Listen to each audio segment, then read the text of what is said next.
have people who are genuinely concerned and doing the work just because it needs to be done, not because there's any financial ulterior motive or, clout for themselves. It's really focused on how do we go forward with this problem that we have and acknowledging it for what it is. So, I think We Warn Them is it's a tool that we're going to need in the future years to establish how we're going to solve this big problem going on.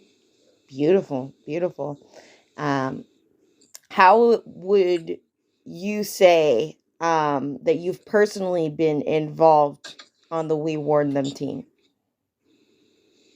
So other than writing about Cornelius Frederick on our page, I've also tried to start a Red Sand Project initiative where it focuses on human trafficking, and that correlates into the foster care industry because myself, I was trafficked to Utah, North Carolina, out of state, and when you're crossing state lines like that is human trafficking, even if it's done through paperwork and judges are signing off and stuff like that.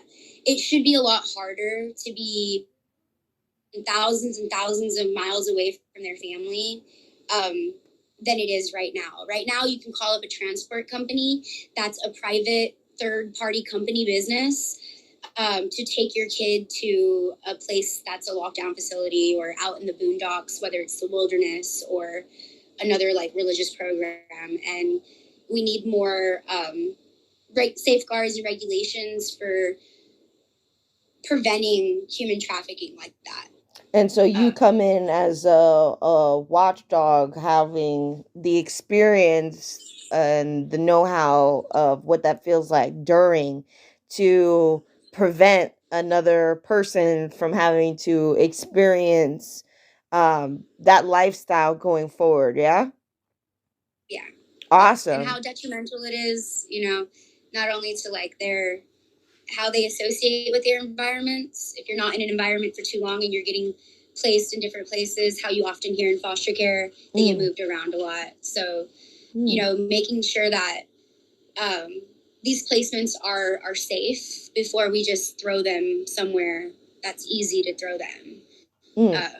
So yeah, just I understand that kids need placements, but do we really need to go out of state? Do we really have to go outside the city that they live in?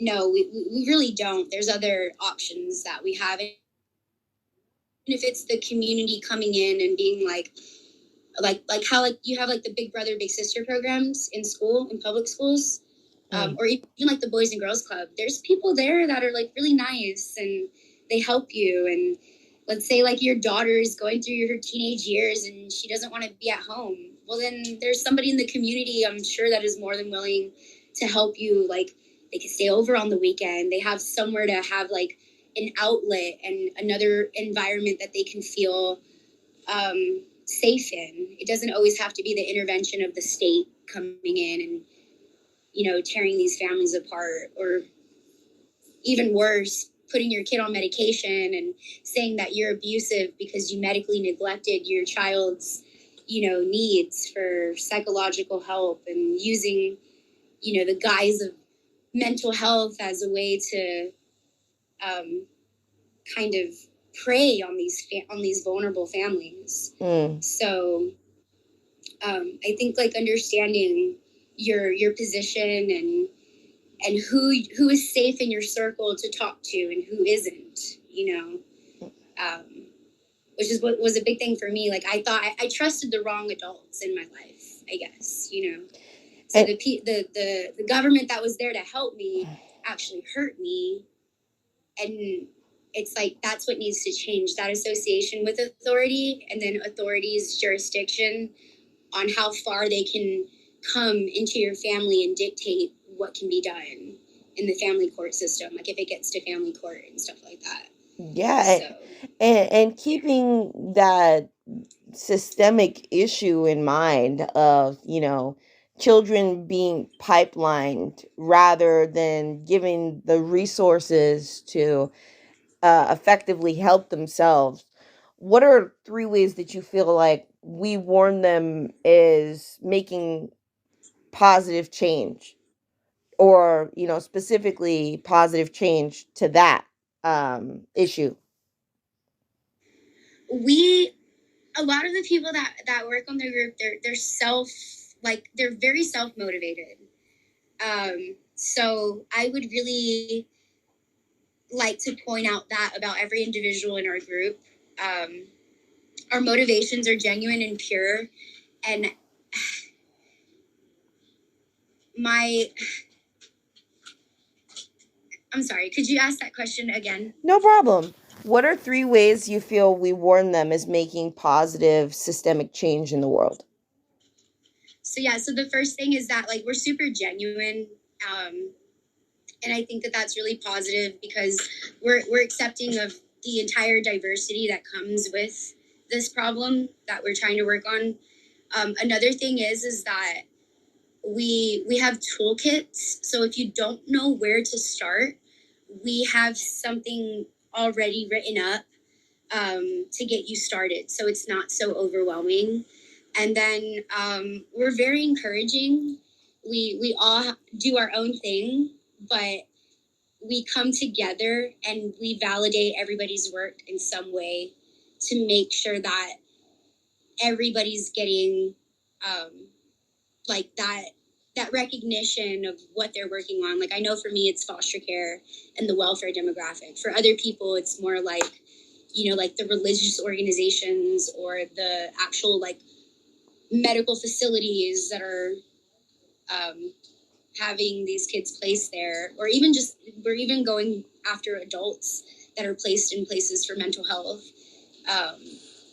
And yeah, I just think that we're very self-starting, self-motivated, and if you want to be in that like energy and group, and you don't know what to do, we can definitely help you. So See, it's so funny. You yeah, we're just started here to help. answering my next question there, even without even knowing what it is.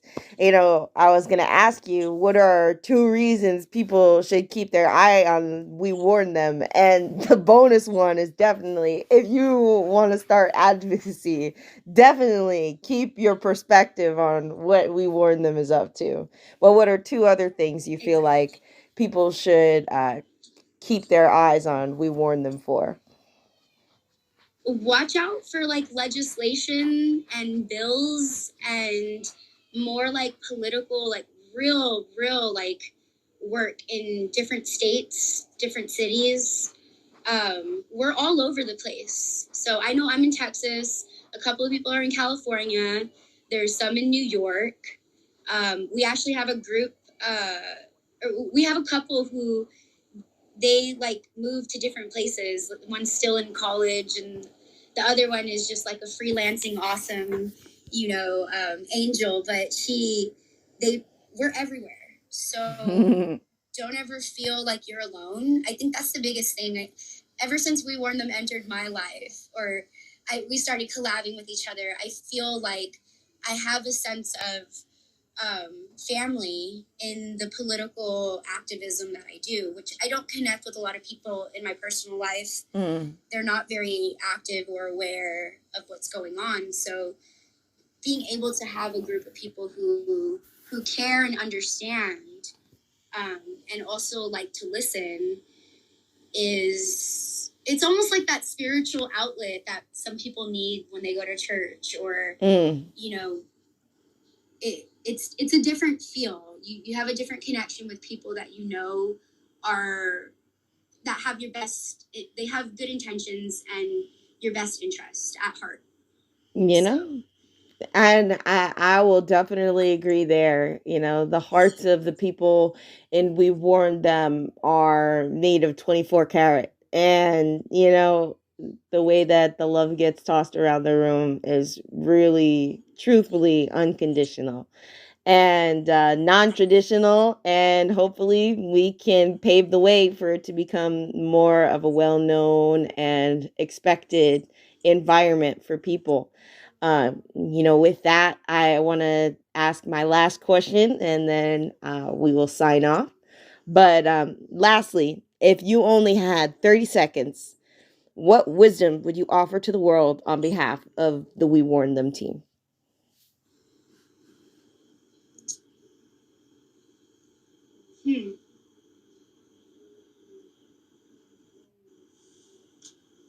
Our children are our future.